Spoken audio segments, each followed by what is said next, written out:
Hola, esto es Fuera de la Caja, un programa para todas esas ideas que están fuera de la gran discusión de la tele y de la mayoría de los políticos. ¿No sientes que estamos como encerrados en cajas o burbujas ideológicas, llenos de etiquetas como pro esto y anti lo otro, de este equipo y del equipo contrario? Y en medio de todo eso, hay muchas buenas ideas que podrían ser soluciones incluso revolucionarias en algunas cosas, pero que no encajan en ninguna etiqueta y por lo tanto quedan fuera de la discusión.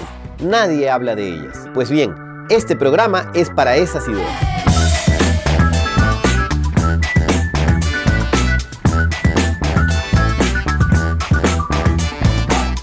Hoy toca hablar de un tema polémico, el impuesto a los súper ricos. Pero vamos con calma, porque siempre que alguien dice la palabra impuestos, la gente se pone nerviosa.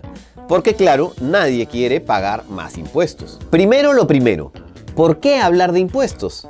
Hay dos razones principales. Por un lado, la crisis del COVID, que ha golpeado fuerte la capacidad de los gobiernos en todo el mundo de financiar servicios como la educación o la salud.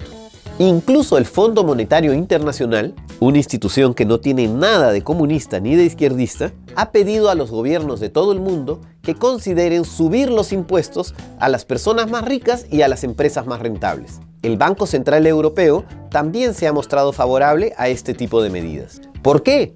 Porque la crisis ha golpeado más a los más pobres, mientras que los más ricos incluso han obtenido ganancias en esta época que ha sido tan difícil para la mayoría. Ahora bien, en el Perú y en América Latina tenemos una razón más estructural para hablar de este tema. Nosotros tenemos una presión tributaria súper baja.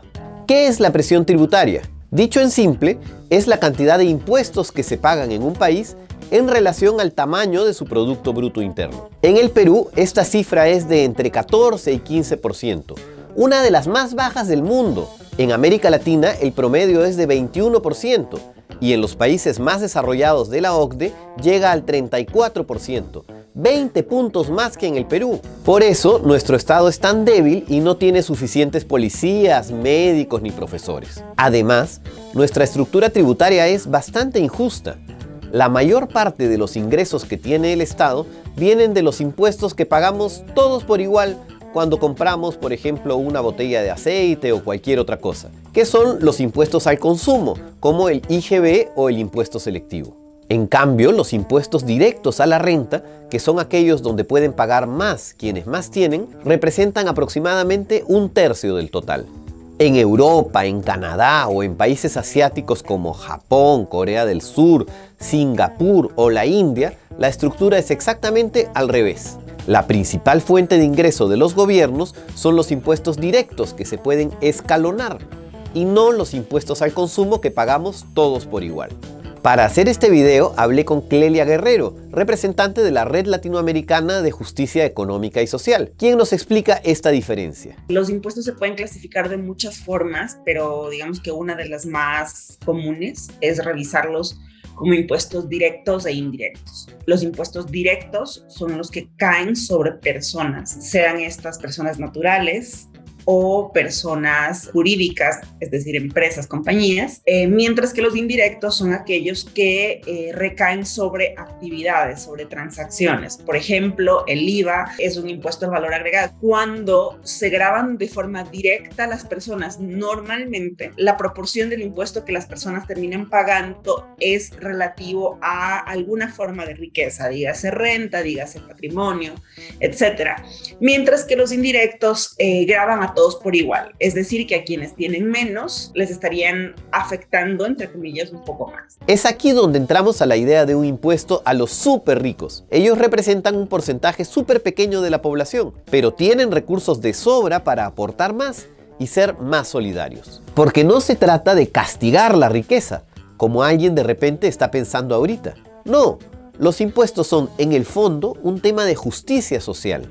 Los que han tenido más oportunidades, ya sea por herencia o por cualquier otra razón, pueden aportar más para que quienes han nacido en familias más pobres también tengan buenas oportunidades en educación, en salud, en alimentación, en vivienda, etc. El impuesto a la riqueza que se está proponiendo es Bueno, sí, existen personas que tienen patrimonio muchísimo más altos que el salario mínimo. Entonces, esa brecha que es tan grande en América Latina, esta gran brecha que existe, esta gran desigualdad que existe en nuestra región y en el mundo también, hace que sea necesario generar impuestos específicos a este grupo mucho más afortunado para atender las necesidades asociadas con la crisis. Mientras el 90% de la población vio disminuida su capacidad adquisitiva. Para los multimillonarios, la riqueza creció en más del 40% en medio de la crisis. Y es ahí donde los impuestos a la riqueza deberían actuar para corregir un poco esa desigualdad en cuanto al impacto de la crisis y en cuanto al impacto o a la generación de oportunidades en general dentro de una sociedad. El impuesto a la renta empieza desde mucho más abajo. Casi un ciudadano promedio va a pagar el impuesto a la renta, mientras que el impuesto a la riqueza está en un umbral muchísimo más alto para que sean solamente los millonarios quienes paguen esto. En América Latina ya hay algunos países que han aprobado impuestos especiales a los súper ricos, como Argentina o Bolivia. Y en España también se está discutiendo este tema a raíz de un proyecto que ha presentado el gobierno. Y ojo, insisto, no es una cosa de puro izquierdista. Este año, en el Foro Económico Mundial de Davos, que reúne a los empresarios más poderosos del mundo, un grupo de multimillonarios pidió a los gobiernos que les cobren más impuestos para combatir la desigualdad. ¿Por qué no abrir la discusión también en el Perú? Y ojo, obviamente no se trata solo de tener más plata para los servicios públicos que brinda el Estado. También se necesita combatir la corrupción para que ese dinero sea bien utilizado. Pero de ese tema hablaremos en un próximo programa. Muchas gracias por llegar hasta aquí. Si este video te pareció importante, por favor compártelo con tus amigos para abrir la discusión. Y si tú también tienes ideas fuera de la caja y quieres que las tratemos en un próximo programa, déjalas en los comentarios. ¡Chao!